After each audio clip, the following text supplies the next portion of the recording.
नारद जी कहते हैं, भक्ति मैया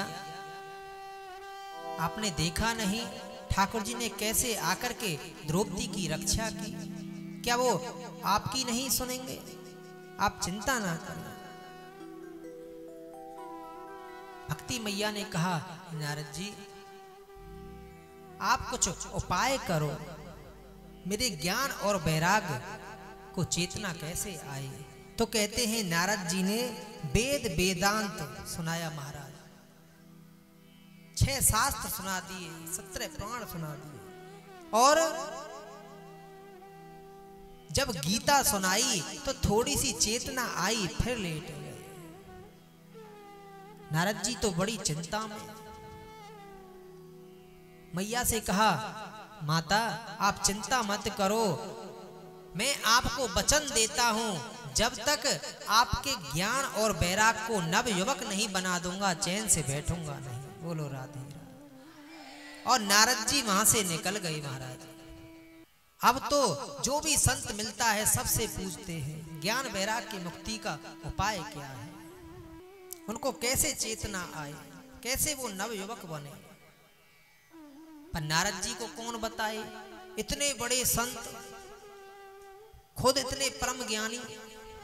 तो एक आकाशवाणी हुई, आकाशवाणी ने कहा सत्कर्म करो। नारद जी ने कहा, अरे हमने 17 पुराण सुना दिए, वेदों को सुना दिया, गीता सुना दी, क्या वो सत्कर्म नहीं था? और वो सत्कर्म आपको कोई संत बताएगा।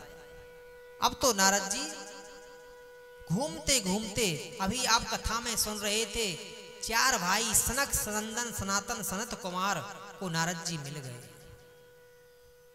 तो नारद जी ने ये पूरी घटना चारों भाइयों को बताई। अब तो सनत कुमार हंसने लगे, अरे नारद जी इतनी छोटी सी बात के लिए आप इतने चिंता में हो। नारद जी ने कहा, बाबा आपको छोटी लगती होगी, मेरे लिए तो बहुत बड़ी बात है।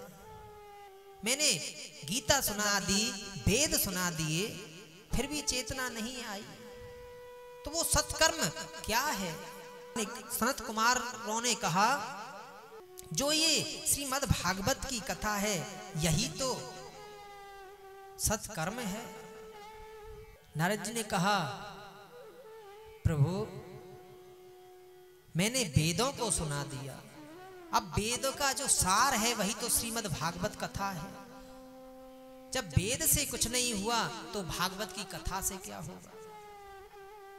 तो सनकादिकों ने समझाया नारद जी को, बाबा एक बात बताओ, हम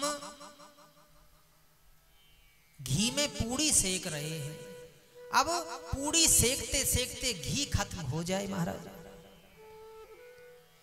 तो कोई तर्क दे, अरे घी खत्म हो गया तो क्या हुआ, इसमें थोड़ा दूध डाल दो, क्योंकि दूध से ही दही जमा, दही में से ही मक्खन निकला, उसी में से तो घी बना, तो क्या पूड़ी सेकेंगी?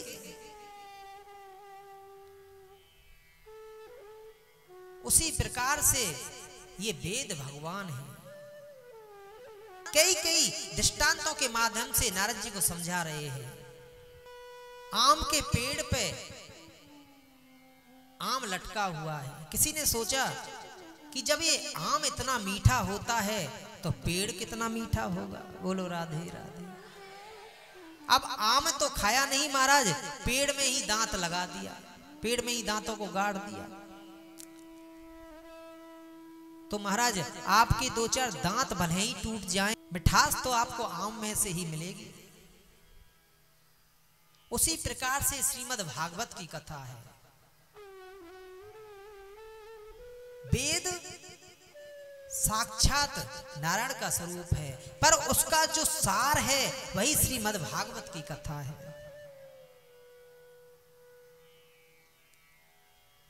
जैसे दूध में से घी निकला, पर जो काम घी करेगा वो दूध नहीं कर सकता। पेड़ में से आम लटक रहा है, जो आम काम करेगा वो पेड़ नहीं कर सकता। उसी प्रकार से जो वेद नहीं कर सकते वो उसका सार कर सकता है। अनेक दृष्टांत के माध्यम से समझाया तो नारद जी की समझ में आया। अब तो मैं ज्ञान और वैराग के निमित्त श्रीमद् भागवत की कथा करूं और आप ही इस कथा को कहें तो बहुत सुंदर है महाराज। तो सनकादि ऋषियों ने हरिद्वार में आनंद नामक तट पर ज्ञान और वैराग के लिए कथा को किया है। नारद जी परीक्षित बन के बैठे हैं और कहते हैं जब ये कथा होने लगी ना तो इस कथा का हल्ला मचा महाराज की कथा हो रही है। तो भूलोक, देवलोक, ब्रह्मलोक सभी जगह इस कथा का हल्ला हुआ ना जब, तो वैष्णव लोग और विष्णु भक्त सबसे पहले दौड़ दौड़ करके आए। बड़े बड़े संत भी आने लगे। भृगु, वशिष्ठ, चमन, गौतम, देवल नाम के ऋषि, देवरात नाम के ऋषि, परशुराम नाम के ऋषि, विश्वामित्र नाम के ऋषि, मार्कंडेय जी, दत्तात्रेय जी, व्यास जी, पाराशर जी, और तो और भागवत में यहाँ तक लिखा है वेद वेदांत भी कथा को सुनने के लिए आए। उपनिषद, मंत्र, तंत्र, 18 पुराण, 6 शास्त्र, गंगा, यमुना आदि नदियां भी कथा को सुनने के लिए आई महाराज। पुष्कर आदि सरोवर भी कथा को सुनने के लिए आए। कुरुक्षेत्र सारी दिशाएं कथा को सुनने के लिए आई। हिमालय पर्वत भी खुद कथा को सुनने के लिए आया। देव, गंधर्व, दानव, मानव सभी कथा को सुनने के लिए आए हैं। अब तो सनकादि ऋषियों ने कथा को कहना प्रारंभ किया। ये जो श्रीमद् भागवत की कथा है सदा सदा श्रवण करने योग्य है। इसको सुनने से ठाकुर जी हमारे चित्त में आकर के चिपक जाते हैं। बोलिए राधे। जब ये कथा हो रही थी ना तो भक्ति मैया ज्ञान और वैराग्य के साथ ताता थैया करके उसी समाज में प्रकट हो गई और ताता थैया करके नृत्य करने लगी। सभी आपस में चर्चा करने लगे ये बीच में कहां से आ गई, कहां से प्रकट हो गई, कैसे आ गई। नारद जी ने देखा, बड़ी मन में प्रसन्नता हुई। ज्ञान और वैराग नव युवक भक्ति मैया के साथ में ताता थैया करके नाच रहे हैं। भक्ति मैया ने सनकादि ऋषियों से पूछा, महाराज